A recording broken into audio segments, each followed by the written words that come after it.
A lot of people right now appear to think they know something that someone else doesn't, that a friend might not, that a stranger might not, that a spouse or a child might not, that a parent, that a family member might not. Some people at the moment in my immediate life, and certainly online, worldwide, and in this country, the United States of America in particular, are struggling with what they believe to be a burden of knowledge. And when I say burden of knowledge, it's any time that you think you know something inherently true and deeply important and profound and impactful potentially that you think someone else doesn't. And when you have that burden of knowing something, and we all know something that someone else doesn't, it just depends on the person, the topic, the situation. We all are blessed and cursed with this burden of knowledge. But when you think you know something that can potentially be a game changer, right? Or at least it has been for you, and then you try to tell someone how to think and what to feel, or you condemn someone else for not agreeing with what you believe, or you feel justified in being disrespectful or rude or aggressive, you're going to lose them. You'll lose that person. You will make them feel defensive. You will make them feel threatened, and you will potentially just create more divide, which brings about another question. If you have a burden of knowledge, is your intention with that knowledge to shed light on it in a respectable, meaningful, and truthful way? Is your goal to help other people come to understand something you believe to be true? Or is it simply to yell in an echo chamber and to garner some sort of response, be it positive or negative? Are you looking for allies, or are you just simply looking to be divisive and polarizing? And I think that's something a lot of us are contending with right now. And when it comes to the social status, the political status, the racial status in our country, in the United States of America. And I know beyond speaking about something on such a macro level, I know I can speak on this on a very micro, personal, private level. No one likes to be told what to think and how to feel. And no one likes to be judged or condemned based on what they think and how they feel. And I have an anecdote to this, potentially. And it's not something I came up with on my own by any stretch. It's not. But I find that if the intention is to communicate and learn from one another and potentially share information that could be game-changing, I find that my best chance at that is to speak about the information in terms of how it impacts me, to talk about myself and to share about my personal experience and my personal acquisition of information and knowledge and how it's impacted me, and to do so in a very humble, kind, and respectful, non-threatening way. If my goal is to not stir the pot and create more problems. Because a lot of people, like I keep saying, are trying to tell other people how to think and what to feel. And they're not interested in conversation. You hear a lot of people right now on the left and on the right of the political thing say that we need to have more conversations.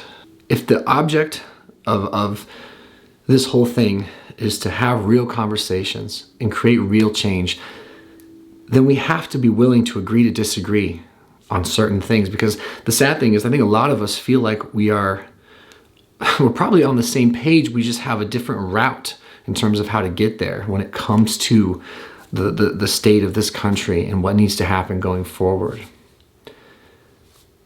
So my hope is that at the very least we can learn how to respectfully disagree, and at most we can focus, not at most, but at the best possible outcome, we can focus on similarities and not differences. And we can remember that each and every one of us has our own experience, no matter what color skin, what sexual identity you have, what religious background you have, what your socioeconomic status is. We all have different experiences and different upbringings and different environmental factors, different mental health problems, and different proclivities, right? And different strengths and weaknesses. We're all fallible, gifted, beautiful, messy people. And no one is going to fully and outright agree with everyone else on everything. And if we're constantly putting this line in the sand, we're always going to find a divide. And one of the biggest sadnesses I've experienced in my own personal family, and then it's just as I peep social media, which is inherently toxic right now, I think we can mostly agree on that, is that people aren't willing to express themselves in a loving, respectable way. And at the very least, people aren't willing to agree to disagree, and they're not willing to share about them. They want to point, share, and tell you about you. And that shuts people off. You shove politics down anyone's throat, you shove religion down anyone's throat. Hell, you shove your dieting tips and you shove your fitness goals down anyone's throat. You're going to lose them. They're going to lose them. So we can't pretend that we're trying to bring people together when we act that way. And I haven't been perfect on this. So here's my hope, is that I'll stop telling you what to think and how to feel. I'll look for similarities and not differences exclusively when hearing you talk. And I'll try to hear you and listen, not just wait for my turn to speak. And maybe you consider doing the same. And maybe we agree on some things and we can come up with some shared conclusions. And maybe we disagree on a few things. But remember that unless we think one another is inherently bad, inherently evil, and hell-bent on making our lives worse, truly at the core, then I think there's more together that we stand to gain than apart. And that might sound a little bit corny, but I think it would help. Because when I hear people say stuff like, you get it or you don't, you're with us or you're against us, I'm just like, that doesn't take into account the human experience. That doesn't take into account my individual experience or your individual experience. I know I'm more than just my skin color. I know that everyone else is more than just theirs, if I'm going to be frank. And it's just crazy how many relationships are being damaged, deeply and brutally and needlessly damaged over semantics and details. When I share with people about my own personal experience with no expectation or demand on how they respond to it, and no expectation and demand on them, period, of what they should think and feel, the chance that I can penetrate that defense mechanism that we all have when we think we're being judged, it goes up. That's all I'm trying to say. Anyway, I know these are weird times, they're polarizing times. I find myself understanding and agreeing with certain things I hear from the left and the liberal side of this. I certainly find myself now agreeing with a lot of the more libertarian and conservative viewpoints and ideals coming from out of this, and trying to understand it all. And one thing is for sure, one side yelling at the other, or brother yelling at brother, sister yelling at sister, friend yelling at friend over differing belief systems is insane. And it doesn't show empathy, and it doesn't show growth, it doesn't show sincerity or maturity. It shows, I guess, a lack of sensitivity for just how tricky this whole thing really is, navigating this world and this time, in my opinion. So be nice. Be nice, perhaps, and I'll try to do the same, because I like having these conversations as much as anyone else. I kind of it fires me up a little bit to finally talk about some of this stuff, but at the end of the day, I want community and I want communion with my fellow man, and I want to be around people that think differently than me. I think that's important. And I think if we cut ourselves off from everyone who has a different idea about things, just because it's not the same as ours, it's just going to be preaching to your own choir, and there's no opportunity to have nuance. And I want that. That's all. That's just been on my mind, and I want to keep it relatively vague because I don't want stuff to separate us. I don't care so much what you believe. I don't care what your feelings are on a lot of this stuff from person to person. I don't care what your political identity is. I care how you treat people. I care how you speak to people. I care how you treat yourself.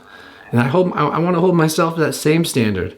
I don't care the burden of knowledge. I might know something you don't. Who knows when you might come to understand what I'm trying to say. But if there's ever a prayer that you will, and if I happen to be right about what I think I'm right about, then I'm going to need to treat you really, really well first. I'm going to have to get you to trust me as a human being first, not as an opinion or a viewpoint or a sounding board for facts and information, historical or present or philosophical, right? I'm going to need to get you to believe that my heart is inherently good, even if we don't always agree. Because there's some relationships right now in my life that are broken over this, that I never would have guessed would end up that way. So I'm trying to stay relatively vague so that I'm not drawing lines in the sand against you. And so I'm giving you individual respect and not playing identity politics or herd politics or anything like that with you, whomever you are, wherever you are, because I think you're a person. I think you have feelings, I think you have thoughts, I think you have an ego, I think you have a big heart, I think you're vindictive and incredible. I think we are all those things. And I'm trying not to let one or the other dominate my psyche, because I've been looping lately. I've been obsessing and looping and having conversations with myself, and I've been resentful, and it hasn't been serving me. And I think my core is to love and be loved, and to be kind to others and experience kindness. But I also have a meanness in me that I've come to realize a little bit the last handful of months. You know, there definitely is another part of me that's combative and that's aggressive and that's defensive. And I need to be careful about that. I need to be careful. All right, getting way off track. My name is Noah. I appreciate your time and listen. I hope some of that made sense. Please, in the comments below, share your experience, share your opinion. How have things been working for you when you talk to people about things? Are you avoiding people when it comes to a lot of these polarizing topics of race and politics and the government and Corona or whatever? Or are you engaged in these conversations? What's working? What isn't working? What's working? What isn't working? Because I'm learning trial and error on this stuff. Clearly, people do want to have real talks. We're tired of BS conversations, but some people engage in some of these conversations and realize that not everyone feels the same, and that's where this whole, even people that could have been your best friend, right, might not feel the same as you. And maybe you guys have never spoken about this stuff, and now you're faced with like, what? Do I accept that we're different in certain ways, but we're still good? That's been a tough one. So share your experience in the comments below. Thanks for letting me sort of process this on camera out loud. And here we go. Later.